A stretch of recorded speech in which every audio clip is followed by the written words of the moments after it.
Hello everybody, welcome to another Meet the Filmmaker. This time I'm joined with Tony Hopia, who you might know as the director of Cute Little Buggers and the upcoming Creatures, which I'm sure he'll be talking about in a very short minute or so. So, Tony, how are you?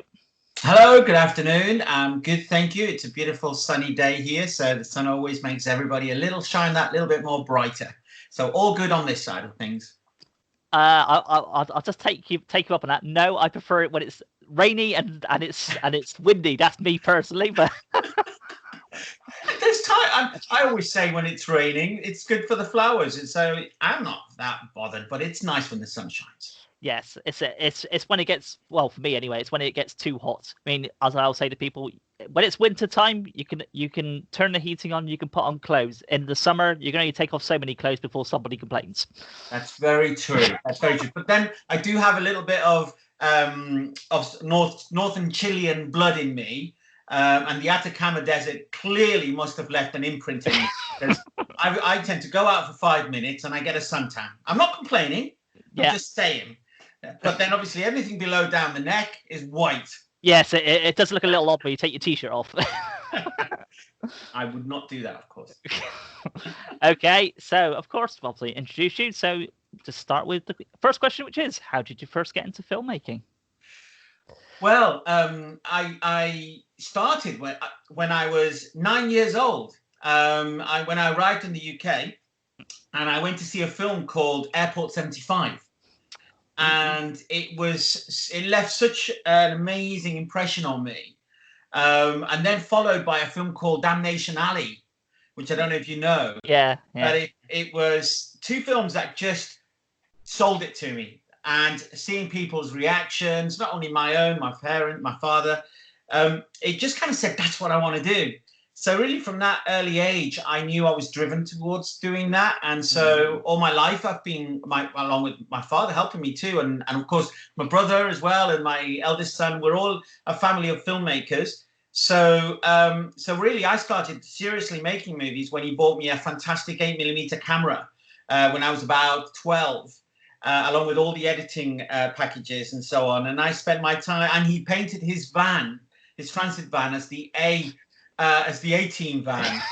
And I had all my friends jumping out of the van, not whilst it was moving, you've been pleased to know, but we were all making these apocalyptic films running along the fields. You know, it was the end of the world, dressed in our World War II army gear that we put together. And using, I don't know, using kind of little poppers that you put on the ground, and Oh then yeah, the little white things for the gunpowder front floor. well, these didn't have any. No, these are just little plastic things that you Oh, really? top over. You leave them for a few seconds, and then they would all just pop up. But Oh, if you put leaves on top of them, you know, and you cut it in, it looked like, yeah, it looked like there were little explosions. So yeah, so making movies from very early age, and then of course I got into television. And I built a career in on-air promotions and branding in television, and I got involved in launching some of the biggest TV channels in Europe. But alongside that, I developed my time of making short films, and feature films eventually happened with the first film, Dead Time. okay. I'll just pick you up on a. I'll throw you a curveball. I'll throw you a question you haven't been prepared for. So, these shorts that you've done, are they available anywhere? Are they something you might release in the future?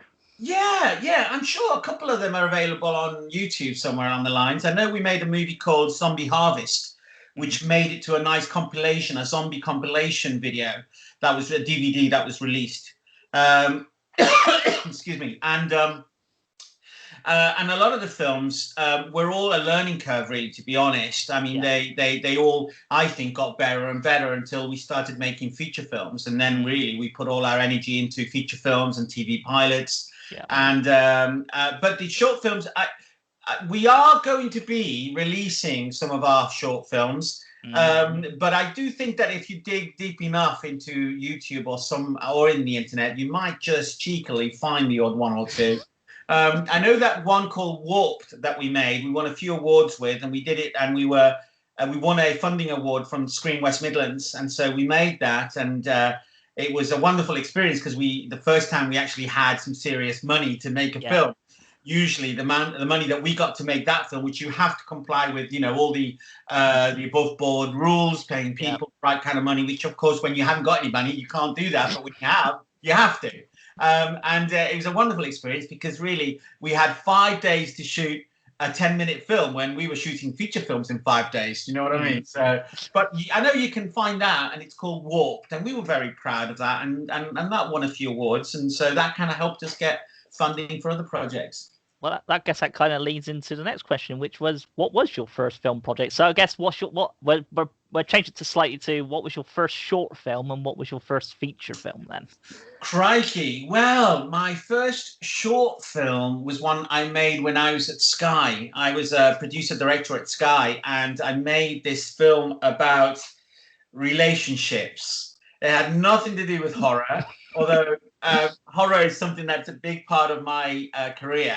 But obviously, I love all kinds of films, all kinds of stories. And that was a love story packed with 60s and 70s music tracks, and I shot it whilst I was working at Sky. I don't think that one's available right now, and probably won't ever be available.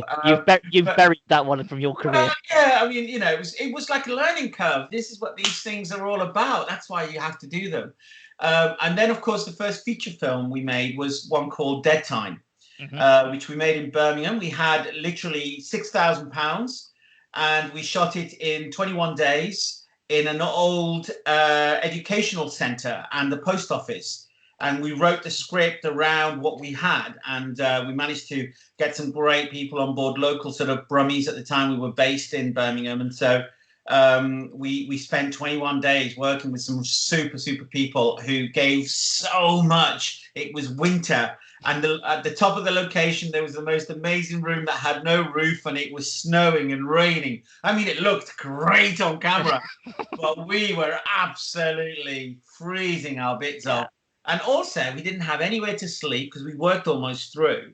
And we were there was lots of chairs because obviously it was an educational centre that had run down, and it's since been demolished. But we used chairs sort of roped together to form beds for ourselves. Ooh, uncomfortable. It was that kind of production. But when you think that the film went on to be released globally, it was picked up instantly. It did really well in something that unfortunately a lesson that we've learned, that with distributors you have to be very clever. You're not clever. You have to be very conscious of who you're giving your film away. We've learned that now, and it is giveaway because we didn't see a penny of what we made from that film. But then we didn't really make it. Well, of course, we would have loved a return, but at the time we were so fueled with making it that was our objective, and then getting it out. So that was our target, and that's what we achieved. But the film did like amazing in America. I mean, you only have to go to box office to see the returns it made. And if only we would have seen or had seen a penny of that, but we didn't. But like I said, we did actually get a lot of rewards from it because it helped us build up, not only learn the process, but to get credible sort of awareness on the films that we were making then after that. Well, everything's a learning curve, isn't it? So, of course, with filmmaking, whether you're in front of the camera or behind the camera, depending on what it is. Absolutely. Obviously, everything's learning. So and you never stop learning. No. Never. So you kind of answered this anyway, but how long have you been doing it? So we'll change that to how long have you been doing it where you've been getting paid? We'll change it to that. Well, I'm still waiting. I have to put it this way, because a lot of the films we've made up to recently, which was still a low budget movie, beforehand they were micro budgets. I mean, sort of we made A Crying Wolf for £12,000. Cute Little Buggers was made for 25k. But you can see that there was we were getting better and better and getting more and more support.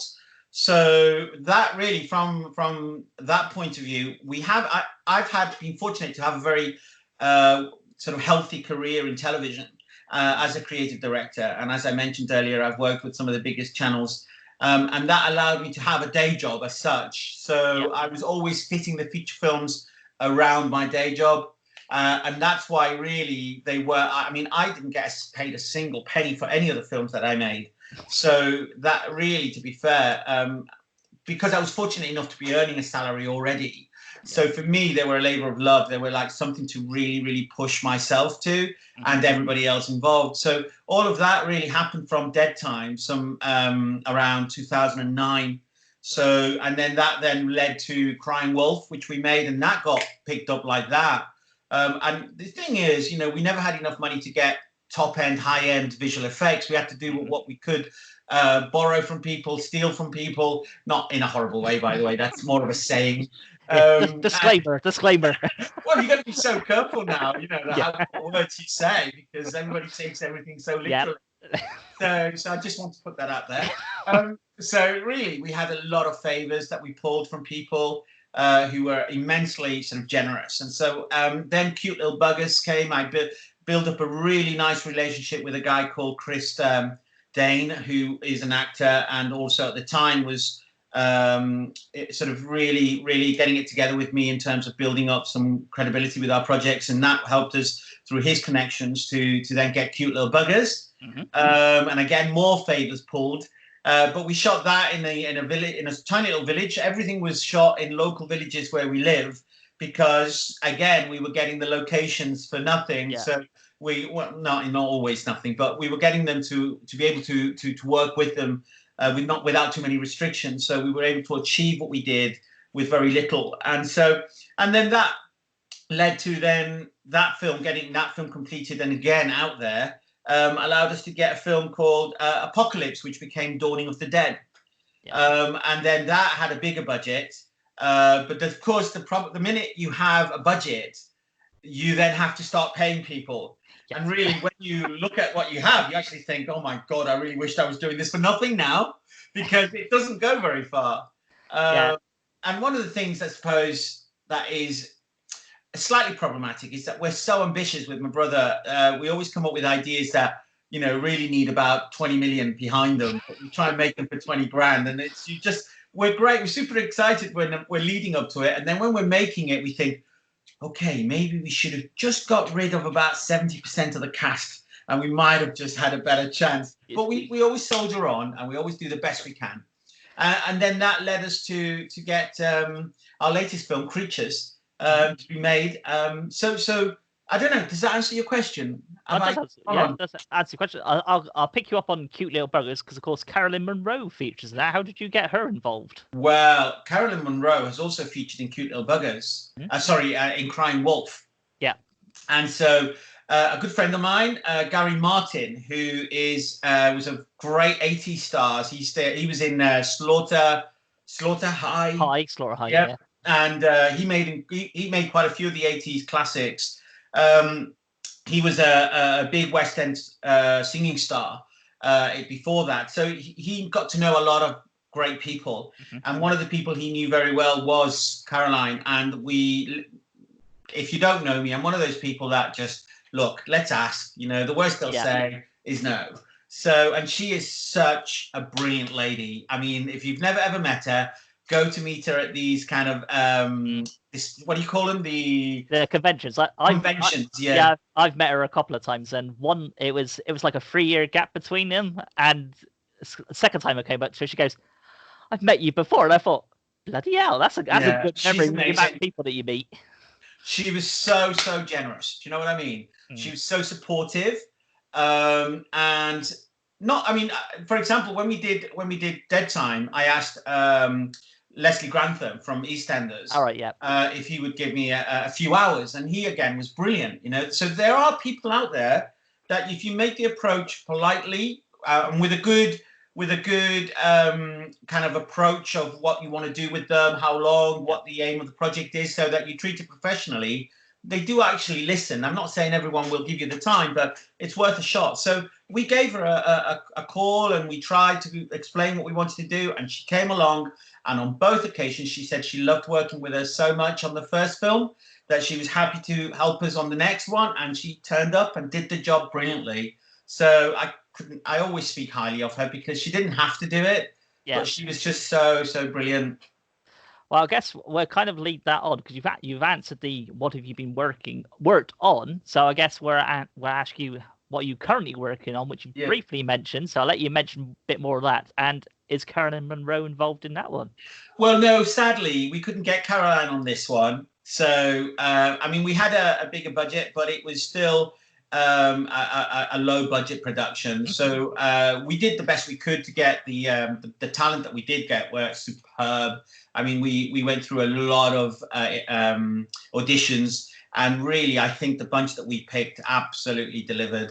And so, like, super proud to have worked with them because they made such an amazing contribution to what I think will probably be our best film. So, I mean, that's me being biased. Of course, people have different opinions of our films, but I think that that said, we do have a great set. We had a great team, technical team, and a great cast, and of course, they are so important. We had some experts who really allowed us to capture. You know, one of the things that I think a lot of low budget movies fail on is the sound. Yeah. So we've been there ourselves, you know, because you just don't have the time and you don't have the money and resources to get that sort of quality. But when you do get it, boy, does it make a difference. So of course we basically have been working solidly. If I can move on to Creatures, so. Yeah. We managed to get the film greenlit sort of late last year, and we were told that we had to deliver the film for a December release. Originally, it was earlier, but obviously it takes a lot of effort to get a movie together, yeah. And we really wanted this one to really stand out because for all the reasons that we've worked our butts off for the last 10 years. We really wanted to move up now another notch. Mm-hmm. And I think this allowed us to do it. And so I worked with my brother and a fantastic writer called Andrew, who basically, I'm annoyed with myself. I should know Andrew's surname. And I mean, God, he's like a brother to me already. And I should know, and he's going to be very angry with me if I don't. And I'll blame it on the moment. Yeah. And so basically, sorry, Andrew, I love you. It's bits, mate. So he's probably going to watch this. And so basically, the script was completed. We teamed up with a gentleman called Roman Barbie from Switzerland, and we were all set to go to Switzerland to shoot the whole film with all 50 crew members. Yeah. But then we just thought it would make a little bit more sense in terms of travel and the control of being able to maneuver everything, you know, at our fingertips as such. As you know, all productions bring all sorts of challenges. And as much as we wanted to shoot it in Switzerland, then we were literally ready to fly and go. Everything was in place. Yeah. At the last minute, we thought it was more sensible to do it in the UK. And we did, and we managed to get the shoot together for February, and we spent 4 weeks, challenged weeks for all sorts of reasons. You know, sometimes, to be really honest, I mean, it's not a moan in any way, but, you know, sometimes people want a whole pizza instead of half a pizza. Yeah. So you'll never please everybody, but you just do the best with what you've got. Mm-hmm. And I think quite often people forget that they think that, well, they forget, in fact, that what you've got will only get you so much, mm-hmm. you know, and everybody wants that little bit more. And therefore, you think that actually that little bit more will make that much of a difference to the budget. And if you don't have that much to the budget, you can't do that little bit more. So you kind of catch-22, even though you totally understand it. But we got through it. We worked with the most amazing puppet designers. Who've worked on, you know, major productions, Stitches and Glue, who are now working on Disney and doing, you know, but these guys have done, you know, sort of big movies. The recent, oh my word, my mind's blank. What's the Labyrinth one? No, not the Dark Crystal, the Netflix series. Yeah. Yes. Oh, and Andrew's last name was Fawn. Fawn. Thank you. I do know this, Andrew. I'm just saying. It was the moment. And so Andrew Fawn, fantastic writer, really helped us to bring the vision that Stuart and I had to the paper. And then obviously, so having puppets, because one of the things that Stu and I wanted to really do was to just move slightly away from the CG. You'll know from Cute Little Buggers, we had £3,000 to start with to get all the rabbits done. And there's only so much you can get real rabbits to do, right? Unless, you start throwing them up in the air at people, which you can't. No. So this time round, we thought, well, let's go down the practical effect route. And it was fantastic. I mean, we got some of the most amazing puppeteers.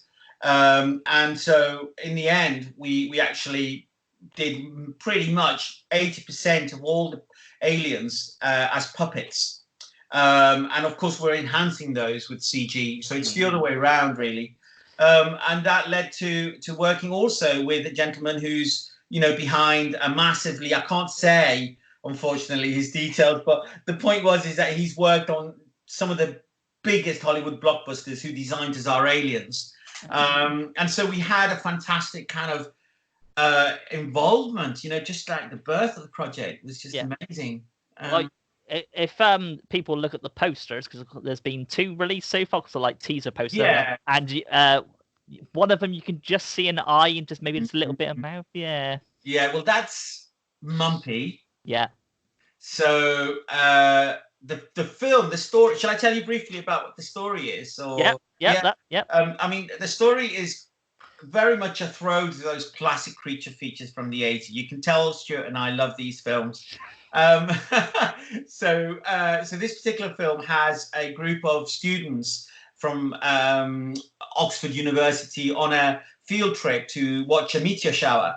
But whilst that happens, they actually discover that an alien pod has landed, and they discover a cute little creature. No pun intended on my previous films there. And they basically adopt this little creature and discover along the way that there's a very nasty force of very bad kick-ass aliens on their way to look for Mumpy. But of course, these aliens won't stop at anything. They've got to get Mumpy, and whoever gets in the way won't be there. They'll just terminate them, whatever it takes. They'll get rid of them. So the film is that classic kind of chase film where you've got the baddies chasing the goodies, and there's loads of action. There's loads of martial arts. We worked with an amazing team of Mark Johnston's Movie Works. They're a stunt team based in Oxfordshire, and they just amazing, brought it to life. And so we've got loads of martial arts, action, weapons, creatures, lots of some gore, some bits of comedy, some stunts. So we just tried to throw everything we could into it. Yeah, well, I kind of got the impression when you said about an alien lands down and you got people chasing. I kind of had Critters going in my head then with the bounty hunters. Yeah. I mean, you could throw to quite a few movies, But to be fair, I mean, Critters is Critters, and as wonderful as it is, no matter how many other films try to be it. It will. But I mean, I did think the new one they made was dreadful. By the way, the one that was recently done, I just thought they threw it away. They could have made such a great film. They should have come to us, and we would have made a great new version of it. But the point is that I think this film's got enough characteristics in it to not make it Critters. It's got its own personality. The aliens don't look anything like the Critters. So that you could easily say, well, Critters itself is like other films that have been made. So we've just gone out there, like we do with all our films, and tried to have as much fun making it as possible. And hopefully that will shine and show in the film. That's what I was about to say. I mean, you think of how many movies even now that is streaming sites, how many movies, TV series there's been since film's been begun. It's only going to be a matter of time before somebody looks at something and goes, oh, that reminds me of that, or reminds me of this. So I mean, and you only have to look at a Tarantino movie and you think, crikey. I know he says deliberately that he's using them as influence, but sometimes you have to kind of raise your eyebrows a little bit and go, cool, if I did that in one of my horror films, they'd be saying I'm ripping off blah blah blah. So did you want to tell anybody who did the posters for Creatures, or is that something you can't say? Or No. It was done by a great chap, and as you can see, I'm desperately trying to find his name. Andrew Gorman. Okay. Who did the posters for us. We worked very closely with him. He was incredibly generous about the concept. I mean, we had some ideas, and he really, brought it to life. And he just was, creatively directed until we hit the final design. And and that's what we have right now. And now Stuart is working on the next batch of posters. I mean, we hope to be releasing some nice new artwork and a teaser trailer, hopefully in the next 4 weeks, if not before. But obviously, it's all about timing in terms of and really, you don't want to give too much away just yet. An interesting thing that Stuart said to me only yesterday, we were discussing the teaser trailer that we're working on right now, and one interesting thing he said is, what I hate about teaser trailers is that sometimes you just don't see anything. I know it's a teaser, but at least show me something. Yeah. Anyway, I said, well, maybe it wouldn't be called a teaser then, Stuart. It'd be called trailer one. Trailer one, yeah. But yeah, so we want to try and find the balance between giving an impression of how this film will end up, but without really giving too much away. Yeah. So yeah, that's aiming for later this year, is it? Yeah. So we hope to have the film completed in September. We have been overwhelmed with approaches from distributors. Mm-hmm. So we have an interested party through our executive, hoping to pick it up for potentially, depending on how everything works out with the coronavirus in terms of cinema releases. But we've been inundated. I mean, maybe 25, 30 people, distributors have contacted us just asking, have you got the film ready? And I wish we did. But come on, we only finished filming at the end of February. And so we will have it ready at the end of August, and with screeners ready from end of September, and then hopefully a release for December, a Christmas release. Do you think that's going to be a theatrical, maybe a small theatrical release, or well, like in Europe, it's looking very likely that we will get a theatrical release. Then it's down to what other deals the executives do in terms of the other territories. It would be wonderful. Yes, so something to look forward to then. So, of course, you kind of answered this question anyway. But what advice would you give to people wanting to get into the film industry? I mean, you've obviously done lots of different things, so. But I get asked this question a lot of times. Yeah, I thought you might. I lecture at universities, so I'm used to being asked the question, and I have a simple answer, and that is you have to make content. The only way that you will ever become great is by learning. And as we touched on right at the beginning of our conversation, that even I'm still learning. Okay, even I find I get myself. So the only real bit of advice is use what you've got. Don't be precious about the quality. Don't be precious about who you work with. And that's no disrespect to who you may work with, because again, actors will always get better, and there's plenty of actors to work with, and they want to learn as much as you do. So the best thing is never be shy of making. If you've got a phone, it's got a camera, film something. If you've got a house, if you've got a garden, if you've got a shed, write around what you have rather than what you want. Okay? Because if you're right around what you want, you've got to then find it.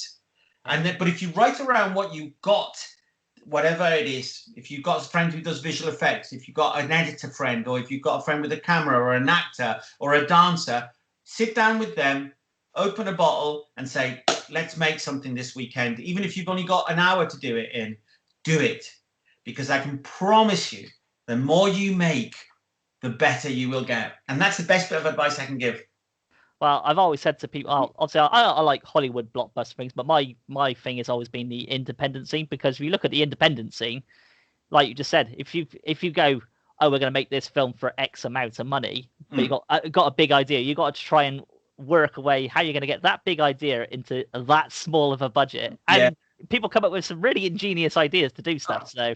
Well, the thing is, I would add one other thing, though, that I think now more than ever, that the kind of sort of state of filmmaking out there, that people have re-educated them. This is the viewers have now accept a very different kind of film. They don't just buy into the big Hollywood blockbusters, but they will watch a film that's been shot on YouTube, for YouTube, somebody moving the camera around like this. They will accept it and they will give it time and they will watch it. If it's a good story with an engaging kind of storyline, people will watch it. Almost put to one side the quality. That doesn't mean you have to make it rubbish, but it should inspire you to go and make something now, because you can get away with it a lot more now than you ever could before.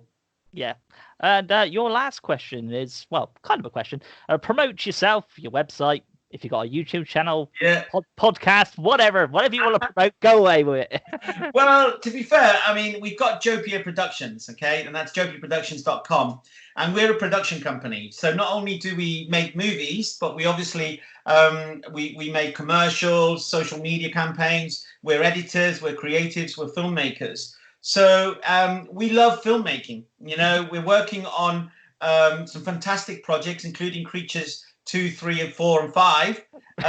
We've already shot a second feature film this year, 2019. Is that the Day of the Assassins? Yeah, and that's a full-on martial arts movie. That's a full-on martial art movie. So it's not horror, but it was again a wonderful production with Mark Johnston, who's a top stuntman, always approachable. And so really, you can get a lot of what we're up to on our website. Look out for the work that Stu's doing with Creatures. You're going to see a lot of pictures and a lot of stuff, so you can follow that film.